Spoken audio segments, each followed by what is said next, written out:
Hey there, and welcome to U Talk. We connect with extraordinary people across Canada and ask them about their stories, passions, and experiences. I'm your host, Ryan Funk.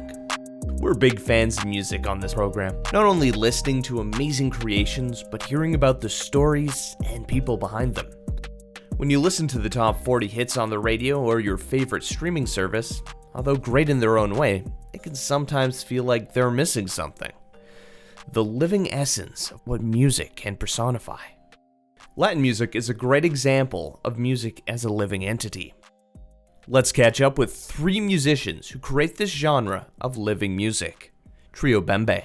My name is Amber, and I am the official leader of Trio Bembe. I sing and play piano. Hi, my name is Victor Hugo Lopez Bustamante, and I am a guitarist and occasionally a percussionist for Trio Bembe.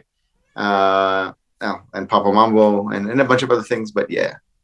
So, and sometimes I sing backup vocals as well. My name is Rodrigo Muñoz, and I am the percussionist in Trio Bembe, and sometimes I play guitar, but mainly and do a little bit of backup vocals. Recently, you had a performance with the Winnipeg Jazz Orchestra. How did that all go? Yeah, we had a lot of fun. Usually it's just three of us, but then there was like 20 of us. So that was a lot of fun. Well, I think it's also fun because we get a chance to sometimes do gigs with the guys that are from the WJO. And, so there's already a rapport there. Like everybody, all the musicians in Winnipeg, not all, but vast majority know each other.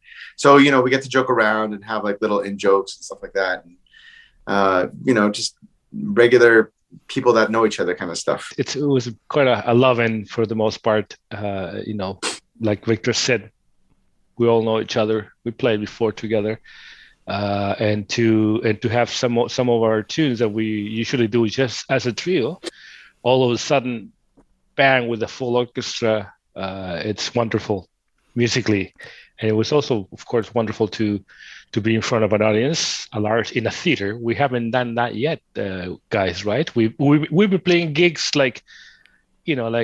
little things here and there, but the only other theater was a completely empty theater with a concert hall. That was something else we did earlier with the WSO. This one had people in it, so that was very nice to have a live audience. I guess it's really good timing as well, getting that audience, big orchestra all together, right before, as we're seeing in the news, we're in uncertain times again. Last year we were supposed to do this concert last December, but we had to cancel it or postpone it because of COVID, and looks like we just slipped under the wire. So, yeah, we're very grateful that the timing worked out that way. Mm-hmm. Yeah. So the concert was called, I'm going to butcher this, Felices Fiestas? You got it. Come on, okay. You never heard that word before? Fiesta? Phil, I've heard fiesta, but Felices? Felices? Yeah. It's like Feliz Navidad, but a little longer. Got it. Are holiday festivals and traditions important in Latin cultures? Absolutely, yeah. I think maybe I don't want to say all over the world, but yeah, for sure in South America, there's tons of traditions. But I mean that comes with a mixture of Spanish influence, of I guess I want to say imperial influence, but also indigenous influence, right? So it's a mix of all those things together. Yeah, tons of, there's La Fiesta de la Tirana. Yeah. What's that?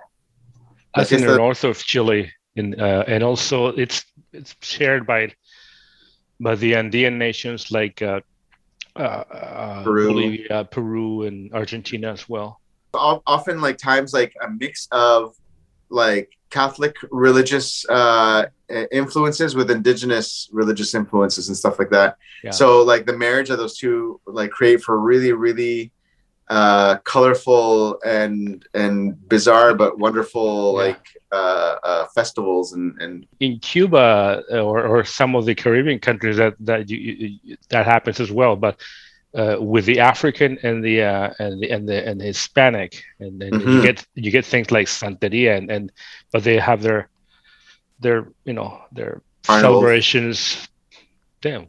But we do get together to celebrate at for the new year, for the end of the year celebrations. But also Latin people, we love partying so much that we have we spread them around all over. It's just never ending festivals.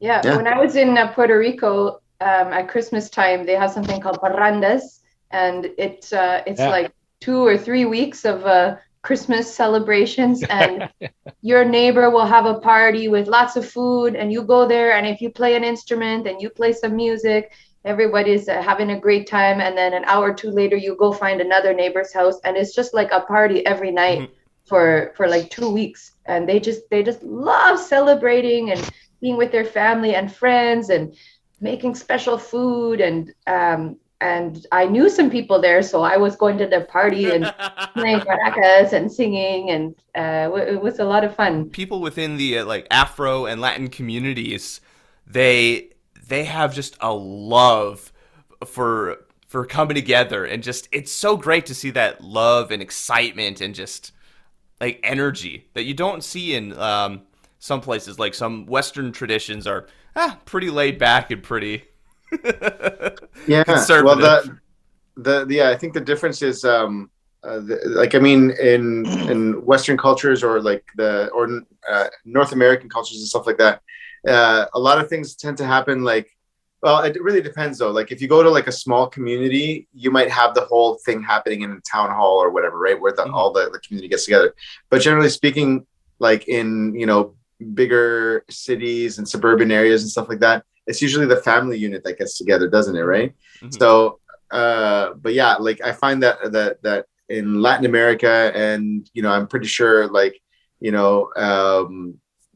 probably a lot of African traditions and stuff like that. Also, you see like a bigger amount of people just wanting to get together for like a good time and, food and dancing and music and all that kind of stuff. How did your group meet? How did you all come together? So we've known each other for many years. Rodrigo also leads a band in Winnipeg called Papa Mambo. It's a 10-piece salsa band. So we met through joining Rodrigo and playing in that band. I met both of these guys when I was studying music in university, and Rodrigo and Victor have known each other even longer. And I grew up in Steinbach, not knowing anything about Latin music or Latin people. And so when I started studying music at the U of M, I met these guys, and I was like, oh, what's this? I like this. So I started following them around and sitting in and learning about the music. And that was, 10, 15 years ago. And now we're playing together, many times every week, every other week, playing gigs together. So Amber started playing in Papa Mambo. And then after a little while, she wanted to do, of course, continue with the band, but also wanted to do something slightly different. She wanted to concentrate not so much, because in Papa Mambo, we do mostly Afro-Cuban or Afro-Caribbean, like Puerto Rican salsa, that kind of stuff. And so Amber wanted to expand to doing things from anything that has to do with Latin, music. So which include also the Brazilian things and other countries, and not just Afro-Cuban rhythms, but other, rhythms from Latin America. And so I remember she formed the band. She called me up and said, I want to do this, but I want you to play guitar. Fine. So I did, and then that's how she began the band, the trio. Yeah. And so it's still my goal to have one song from every country where they speak Spanish. The development of this group just evolved organically over time then. Yeah, I'd say so. We try something for a bit, see how it goes. If we like it, great. We don't, we change something. These days we've changed the instrumentation a bit. So Rodrigo plays percussion now, and Victor plays guitar, and I play piano. When we first started this group, I wasn't too confident in my piano abilities, but had some more time to practice. And some of the best way to get better at something is to just go ahead and do it.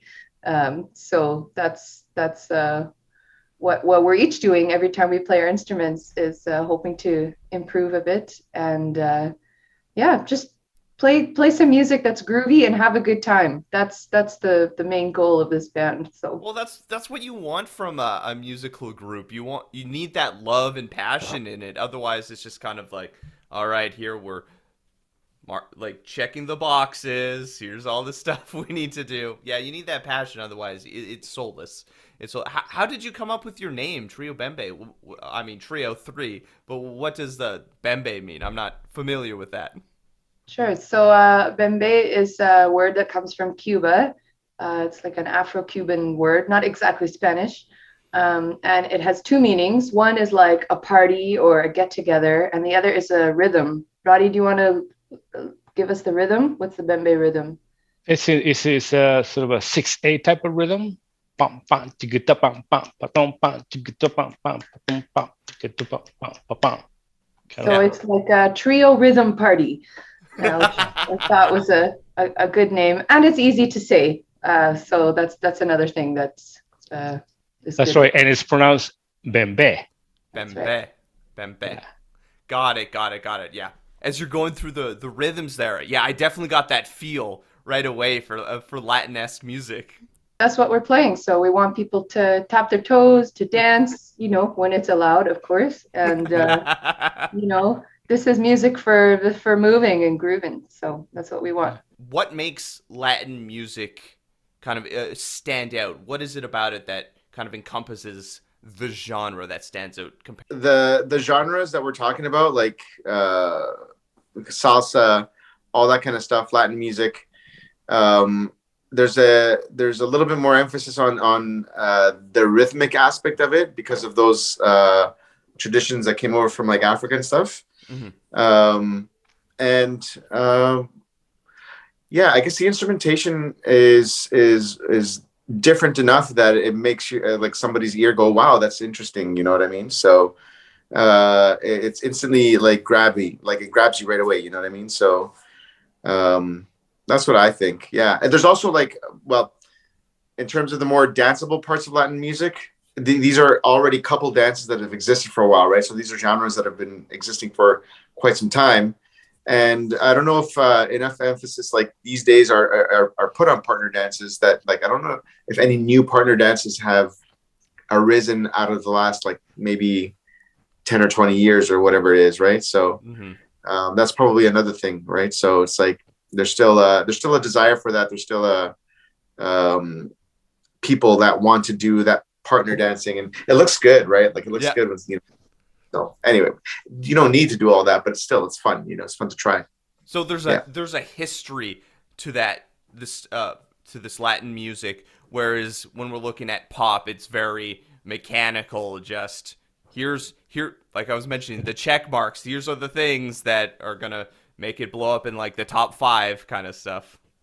Yeah, exactly. It's very like pop music is very new, right? It's popular music, so of the day, which is cool too, but it's just not the tradition behind it is it keeps getting like buried or whatever, right? There's no real tradition other than just like make a hit, make millions, and next thing, and then the next thing, right? So yeah. I mean, question for all of you: what is your favorite part of playing Latin music? Amber. For me, it's when we get to play for a big crowd and there's lots of people dancing. Latin music's made for dancing, so to see it played and to see people dancing, and I don't care if they know what they're doing or they're just kind of moving around, like they're dancing. It feels like, oh, we're doing our job right. We're playing and people are dancing, and that's what it's for. So that's what I like about playing Latin music. Mm-hmm. For me, I agree with Amber. The same thing as well. I like performing also because I like the attention,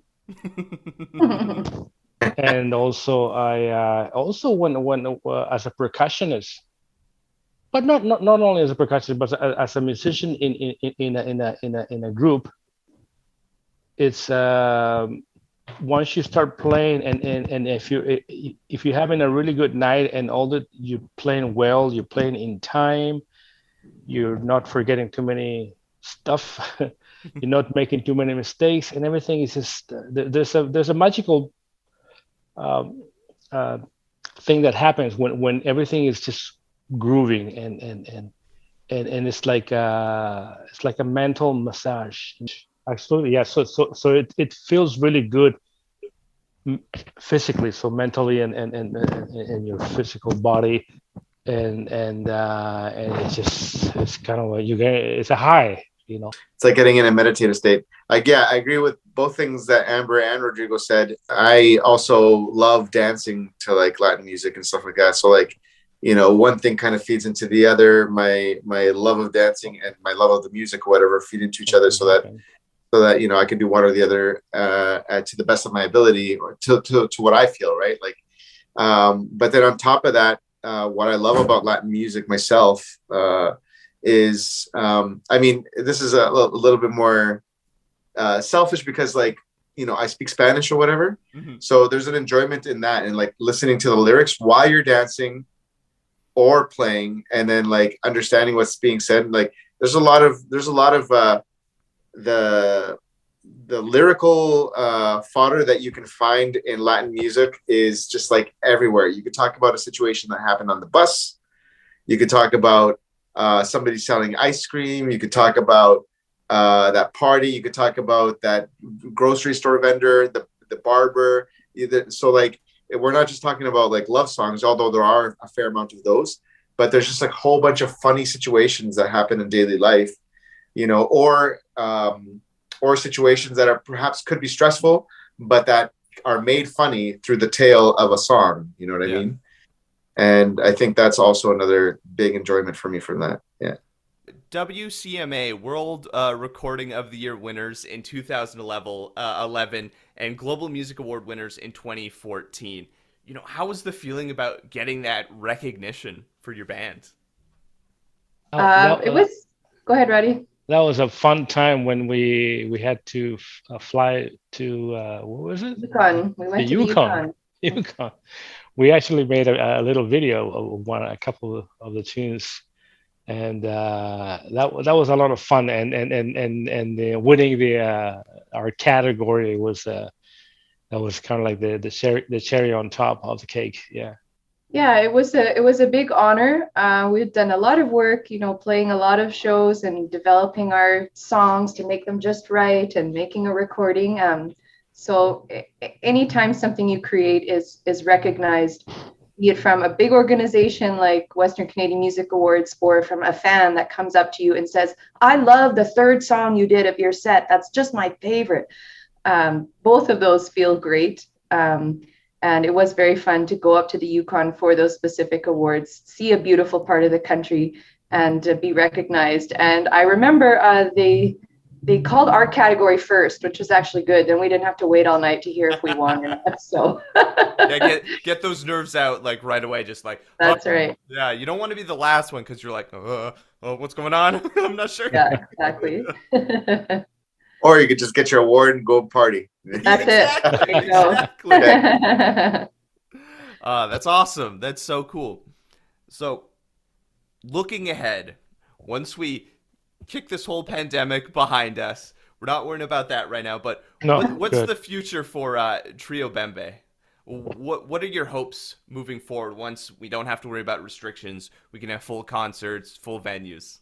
Yeah, well, for us, we've been able to play a bit during the pandemic, but it would be great to get back to playing some of the things that we miss, like playing the jazz festival, the Cube stage outside, having, 1,000 people out there. And yeah, I don't know, who knows, maybe some recording in the future. I'd really like to look into some music from countries we haven't covered yet, like Uruguay or Paraguay or I don't know, Panama or something. Look into some music from some other places.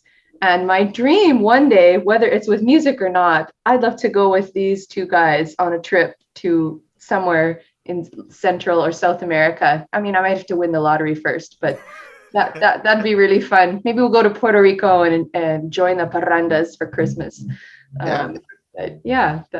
Those are a few of the things that would be great in the future.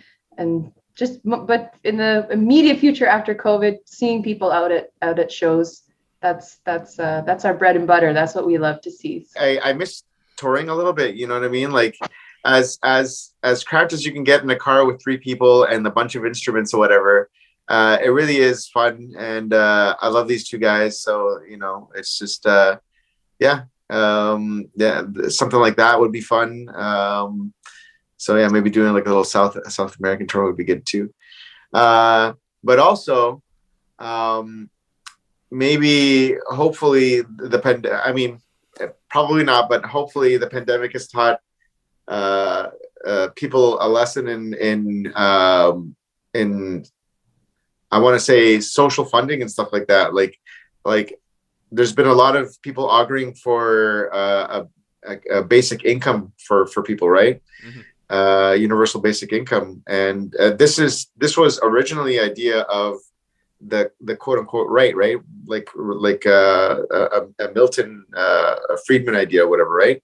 But of course it's been adopted widely from the left as well. Cause I think it just makes sense. I think it just makes sense for that to happen. And so that kind of a situation would allow art and music to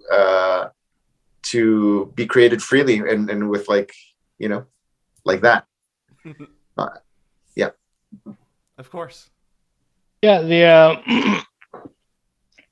Hello. Yeah, yep. We can hear you. Yeah. Oh yeah, you were frozen there for a second.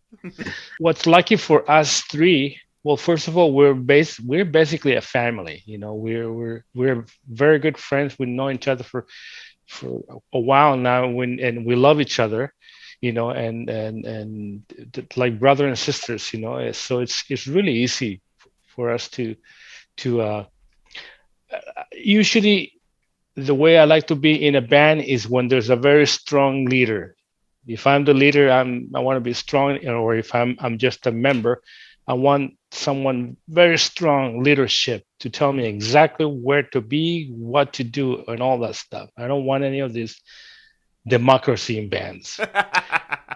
But it happens in this trio, although we have a leader, Amber, an obvious leader, but because we're like a family, then it works. It works. Then we can just swap ideas back and forth, and and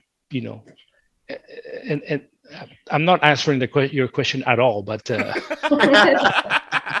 but going into something else. But anyway, yeah. So what we the 3 of us are independent musicians as well. We do our own things. We teach. We play in other bands. So that's what we'll continue to do and make a living. We earn a living, which is really a cool thing for us. It's a dream come true already. Whenever we can make a living out of making music, it's like, we're done. We did it. You know how people talk about, oh, he did it, or yeah. It's like, what does that mean? Like, a lot of people think that if they don't see your name in everywhere, or being invited to some 9-time famous show, there's like, oh, what happened to him or her, or he didn't make it. It's like, no, this just we made it already, and we would like to continue to make it after this friggin' pandemic. Yeah. Enjoying the content from you, Multicultural? Why don't you subscribe to stay up to date with everything that we're doing? If you have any stories you want us to talk about or communities we should highlight, leave a comment down below or reach out to us over social media. I'm Ryan Funk. This was You Talk, and have yourself a good one.